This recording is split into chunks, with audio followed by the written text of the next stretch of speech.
Hey, it's Clay, and this will be a video chart on ticker symbol RSHN. We will take a look at the 30-minute time frame. Real quick, what do I mean by 30-minute in case maybe you're new to charts? Instead of each one of these candlesticks here representing 1 day's worth of price action, which is what you would normally see, each one represents 30 minutes. So while this here may look like several days worth of time, it's actually today's price action broken down into 30-minute time slices. I like to this time frame, and it's a good job of telling the quote-unquote story of the price. And in this situation, makes mapping out a very logical question quite straightforward. That question revolves around the fact that today the price made a really nice move. I mean, especially if you factor in this portion of the chart down here where the price was flirting with those lows, and all of a sudden the price is closed up here. Any rational person would say, yeah, the price has definitely made a very nice move. Now, that does lead to the logical question of, but is there any sort of true power behind this price movement? Is there any sort of genuine strength? Or is this just some sort of knee-jerk reaction, dead cat bounce type move? I have no idea, but like I said, by using charts, we can make answering that question very straightforward.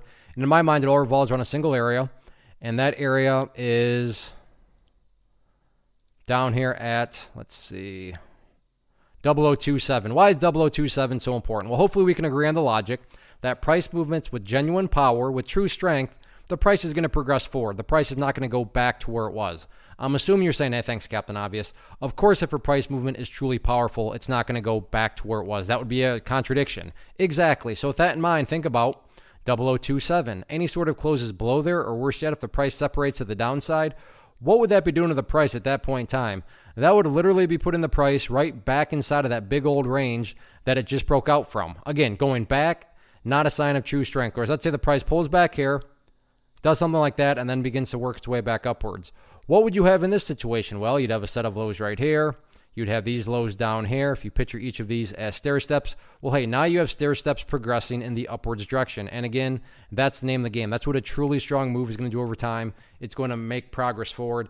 And in this situation, I'm just defining and quantifying that phrase, progress, as 0027. Now, what about levels of resistance? If you're watching level 2s today, you probably know exactly where I'm headed with this. But that level of resistance where the sellers are currently hanging out at, right up there at 0033, which actually makes pretty good sense. I mean, if you go back through the history of the chart, you can see that is the exact point that it was rejected back here on the 27th of July. So, just keep an eye on that area. That is very clearly where, like I said, those sellers are hanging out. All in all, though, no doubt about it, nice movement today. Now it's just a question of, can the bulls build upon this momentum going forward?